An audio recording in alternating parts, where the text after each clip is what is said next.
तो मते वैकुंठरे उपस्थित रहिबा समस्त ईश्वर स्वरूपी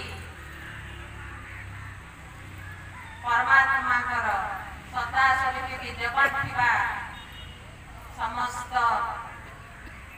भाई भौणी मानू उपस्थित जनता को मोर भगवत दृष्टि भूमिष्ठ प्रणाम। वास्तव में आज हूँ एक पवित्र दिवस, पवित्र मुहूर्त जहाँकि भगवान ये सब गोटे गोटे रूप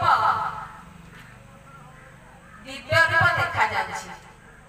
समस्ते स्व स्व कर्म जंजाल को भूली जाए ईश्वर भाव सत्तार निमज्जित अच्छा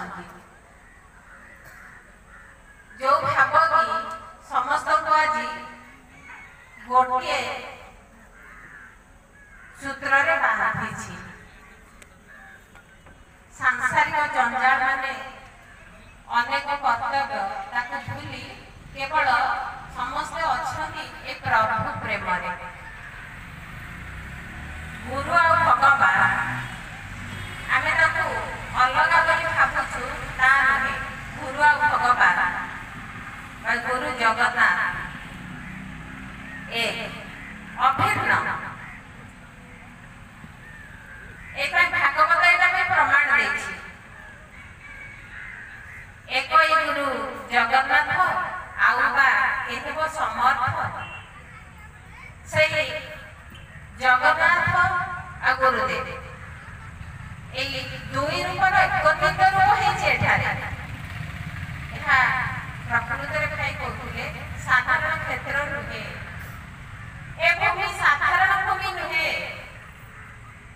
यह हूँ महान पवित्र श्रीक्षेत्र पालटिछे जो भगवान श्री जगन्नाथ विराजमान जो गुरुदेव स्थिति अवस्थान गुरुदेव तो एमती भाग भाग कले प्रत्येक गोटे स्थान अच्छा जगन्नाथ तो सबठारे पूरी रही तथापि ए मानव जो धराधाम को आसला मायार मोहरे से रूप को भूली जाइए मन पकईदे चेतना जगत को फेरे आने ये सब उत्सवर आयोजन मात्र वास्तव में से परिणत होती जेतेबेले मनीष माया जंजाल भितर बसी घाटी हो छटपट हुए से विराम विश्राम लेवाको ए सबुर व्यवस्था जो से पुनर्बार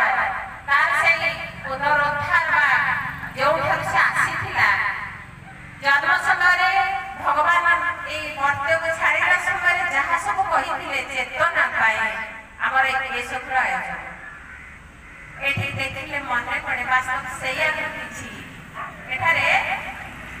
से आनंद उत्सवर प्रथम सृष्टि समस्त मजिचंती भाव माँ मैंने निजर घर जंजाल छाड़ी पुओ झील जंजाल छाड़ी चली आस ठीक हुए जो गुरु विराजमान से गुरुधाम गुरुक्षेत्र से क्षेत्र कहीं आसे कहीं आसती सब आज्ञा गाड़ी सब बेले ग्यारेज को जाए ना जिते खराब हुए पड़ोसी लोभ मोहरे माती गुरु ज्ञान निजक प्रति करने दुर्लभ जन्म अकारण हो जाए जदि दुर्लभ जन्म को साकार करने जीवन में गुरु निहाती आवश्यकता दरकार।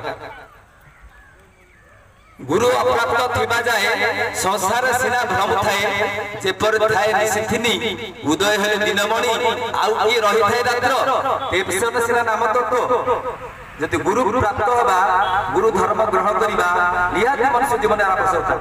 जदि धर्म बा गुरु धर्म बा जगन्नाथ धर्म रे निजको निमज्जित करि पारि नाही ताले ए जीवन अकारण आमे काहे गुरु धर्म करिबा ग्रहण करिबा ନା ଭଗବାନଙ୍କ ସାନ୍ନିଧ୍ୟ ଦର୍ଶନ କରିବା ପାଇଁ ନିହାତି ଗୁରୁ ଧର୍ମ ଗ୍ରହଣ କରିବା ଦରକାର।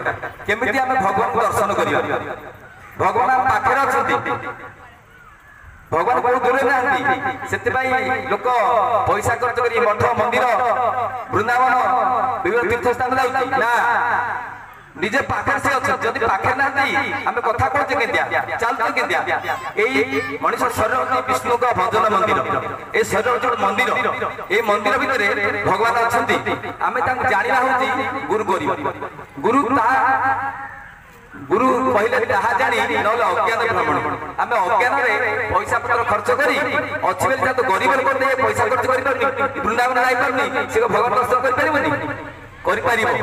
ସେ ତା ଭିତରେ ଦେଖିବ ବୃନ୍ଦାବନ ଏଇ ଶରୀର, ଏଇ ବୃନ୍ଦାବନ 84 କୋଷ ଶରୀର, 84 ଆଙ୍ଗୁଳ ଶରୀର, ଏଇ ଭିତରେ ବୃନ୍ଦାବନରେ ଭଗବାନ ଅଛନ୍ତି। ଆମେ ଗୁରୁ କହିଲେ ଗୁରୁ ତାହା କହିଦେବେ ଯୋଉଟା କି ଆମ ଜୀବନର ସାର୍ଥକତା ଆସିଯିବ। ଆମେ ଭଗବାନ ଜାଣିପାରିବା। କେମିତି ଭାଗବତ କହିଛନ୍ତି, ଶୁଣରେ ଭଗତ ନିପୁଣ ତୁ ଜୀବ ସ୍ୱଭାବେ ନିର୍ଗୁଣ, ଈଶ୍ୱର ନିରଞ୍ଜନ ତୁଇ, ତୁ ନିଜେ ଈଶ୍ୱର, ତୁ ଜାଣିପାରୁନୁ ମୁଁ ଈଶ୍ୱର ବୋଲି। କେମିତି ନା ମାୟା ଶୈଳୀ, ତୁ ମାୟାର ଅଛୁ ତ, ମାୟାର ଥିଲ ବୋଲି ଲୋଭ ମୋହ କୁଟଳ କୁଟ ପରିବାର, ମୋ ପୁଅ ମୋ ଝିଅ ମୋ ସ୍ୱାମୀ ଏଇ ପରିବାର ଭିତରେ ଅଛୁ ବୋଲି ତୁ ଜାଣିପାରୁନୁ ନିଜକୁ। ତୁ ଆଗ ନିଜକୁ ଜାଣି, ତୁ ହଉଛୁ ଭଗବାନ, ତୁ ଭଗବାନଙ୍କର ସେ ପରମାତ୍ମାର ଆତ୍ମା ହେଇକି ଆସିଛୁ, ମହତାତ୍ମା। ତୁ ଏ ଶରୀର ନୁହଁ, ତୁ ଶରୀର। ତୁ ଶରୀର ନିଜେ ଭାବି ଦେଖି ଯେତେବେଳେ ଚାଲିଯିବ ତୋ ଶରୀର, ତୋ ଶରୀର ଆତ୍ମା ଚାଲିଯିବ, ଯେ ପଡି ରହିଥିବ ଶରୀର ସେ ତୋ ଶରୀର ନୁହଁ। ଯଦି ତାକୁ ଉଠେଇବ, ଏ ସନ୍ତୋଷ ଭାଇ ଉଠ, ସନ୍ତୋଷ ଭାଇ ଉଠି ପାରିବନି, ସନ୍ତୋଷ ଭାଇ ଚାଲିଗଲେଣି ଆଗରୁ। କୁଆଡେ ଗଲେ ନା ସେ ପରମାତ୍ମା ନିକଟକୁ ପଳେଇଲେ। ପରମାତ୍ମା ନିକଟକୁ କେମିତି ଯିବ ବୋଲି ଜାଣିବ, ଯଦି ଗୁରୁ କରିଥିବ ତାହେଲେ ତୁମେ ସେ ଗୁରୁ ତତ୍ତ୍ୱରେ ନିଜକୁ ନିବଞ୍ଚିତ କରି ଜାଣିପାରିଲେ ଶେଷ ସମୟରେ ସେଇ ତତ୍ତ୍ୱରେ ମନୋନିବେଶ କଲେ ଏ ଆତ୍ମା ପରମାତ୍ମାର ଲୀନ। ଜୟ ଗୁରୁଦେବ। ସ୍ୱଳ୍ପ ସମୟ ଭିତରେ ଯାହା କହିଥିବେ ତ ସେଥିରେ ମାର୍ଜନା କରିବେ। ଜୟ ଗୁରୁଦେବ। ତାପରେ ଆମର